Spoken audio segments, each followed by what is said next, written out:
Ya, tinggalikeun. Al isti'aratu ilam tuktaron bima yulaimu syai'an minal musta'ar minhu wal musta'arlah pamutlaqatun. Ya.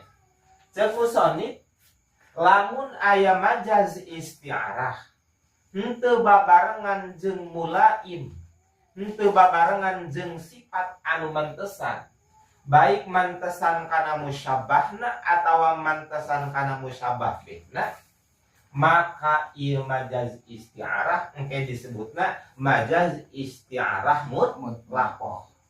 Contona nahu ra'aitu asadan, tingalikeun. Ra'aitu ningali kaula asadan kana mau. Tadi sanggeus lapan asad ka dieu teh henteu aya lafal, henteu aya kalimah anu mantesan kana lapan asad.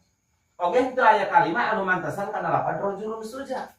Tah ieu lapan asad dieu engke disebutna majaz isti'arah mutlaqah. Ya, gampang cirina. Lantaran tadi teu aya sifat anu mantesan kana musyabbah bihna oge kana musyabbahna. Nu kitu ke disebutna majaz isti'arah mutlaqah. Ngan kumaha lamun babarengan jeung naon ngaranna musyabbah bihna tacek di dieu wa in kurinat bima yulaimul musta'ar minhu pamurasyahatun.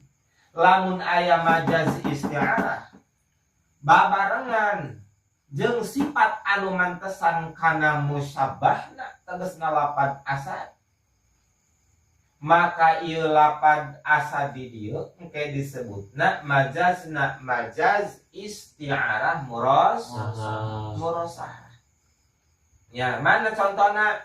Ra'aitu asadan lahu libadun alfaruhu lam tuqallam. Ra'aitu tos ningali sakaula asadan kana maung lahu eta tetep kana asad libadun ari bulu gimbal alfaruhu ari pirang-pirang kukuna asad lam tuqallam eta henteu diteutekan dipotongan alfar.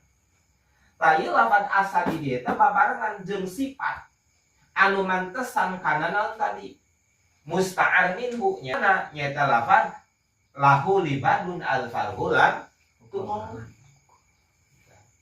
Artinya tadi bulu, gimbal, kukuna, lelojor. Ya pantes na kana lapan dicicing. Kana lapan asad. Kana lapan rajulun suja emang gitu. Nyangan leuwih deukeut teh leuwih kuatna kana lapan asad. Tah ieu lapan asad di dieu engke disebutna majaz isti'arah